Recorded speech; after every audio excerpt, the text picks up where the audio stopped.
At the close of the 19th century, in a dim Vienna study lined with small ancient statuettes, a doctor begins each morning by writing down his own dreams the moment he wakes. He is a young neurologist who suspects that his patient's ailments may be rooted in hidden desires buried in the unconscious mind. He argues that dreams are not random, meaningless images, but coded messages from a hidden world of wishes.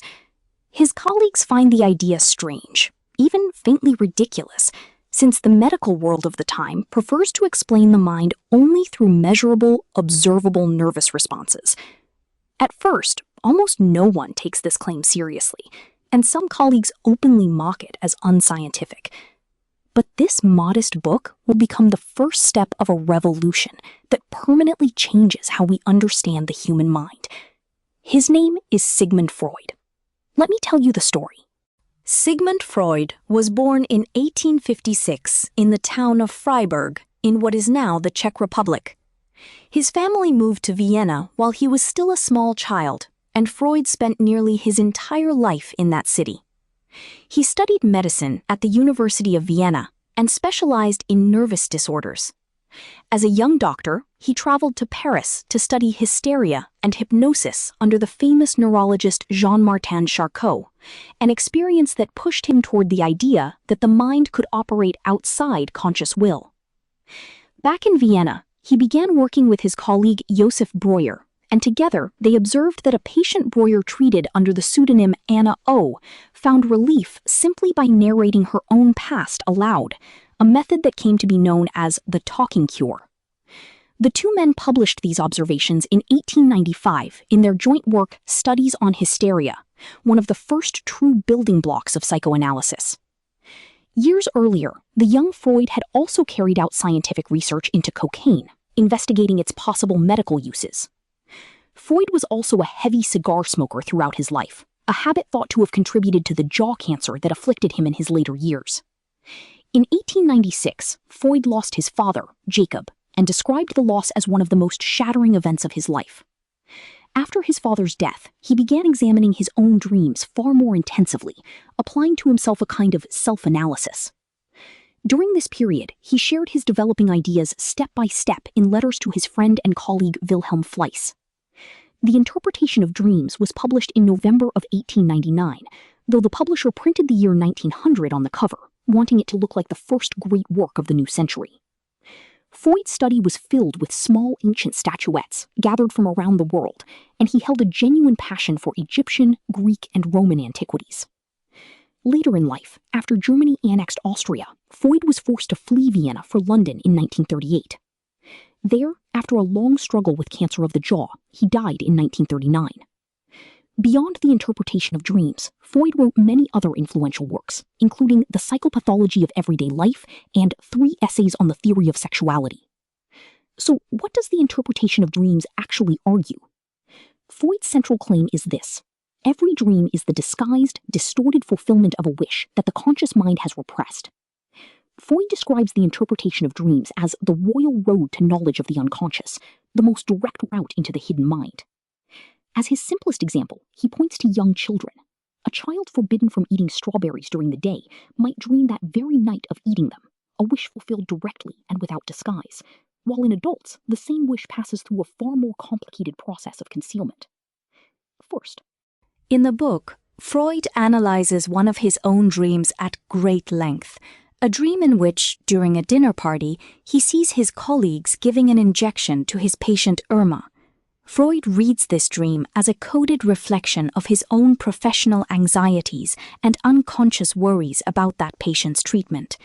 This dream is remembered in the history of psychoanalysis as the founding dream, because here, for the first time, Freud walks the reader through his method of dream interpretation from start to finish. The method itself is simple, but had never before been applied so systematically.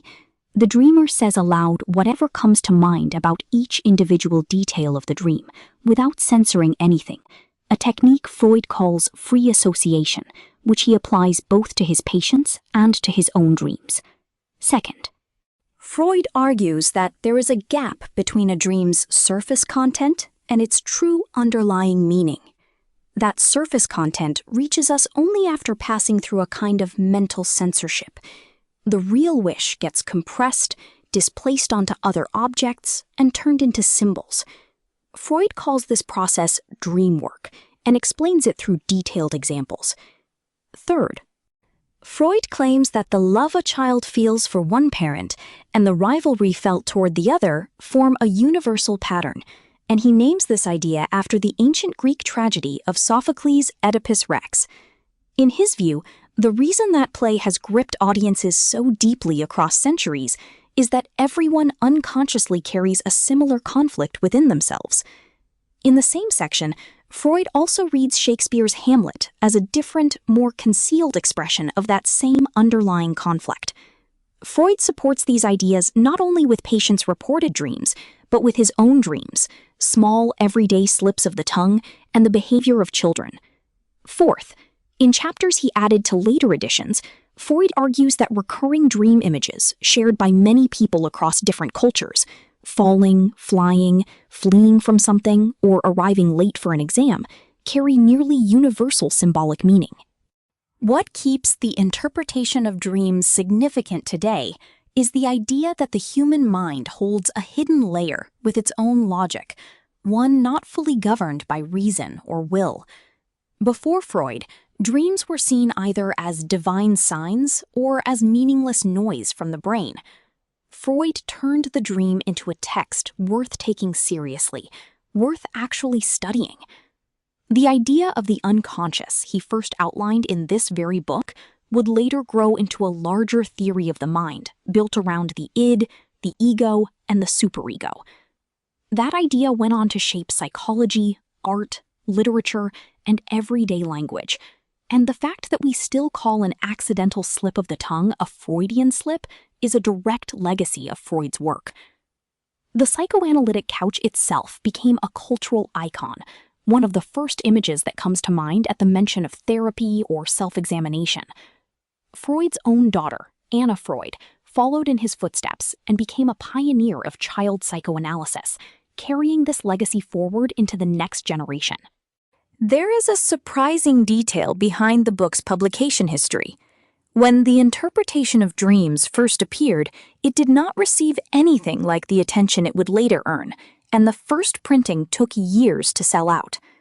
Freud was undeterred, and he republished the book 8 times over the course of his life, adding new examples, new footnotes, and entirely new material on dream symbolism with each edition. When he fled to London, Freud brought his famous couch and much of his antiquities collection with him, so today, both his former home in Vienna and his final home in London have been turned into museums, and the original couch itself is still on display for visitors in London. Over time, the interpretation of dreams resonated far beyond medical circles, reaching artists and writers as well, and surrealist figures such as Salvador Dali and André Breton pointed directly to Freud's theory of dreams as one of the foundational inspirations for their movement. We have covered the interpretation of dreams, but the power of this book lies in making us notice the hidden layer each of us carries, one we rarely admit even to ourselves. If you would like to hear the complete book as an audiobook, you will find the link in the description. Subscribe for more books in this series. Until the next one, think back once more on the dream you had last night. It might be telling you far more than you realized at first, exactly as Freud argued more than a century ago.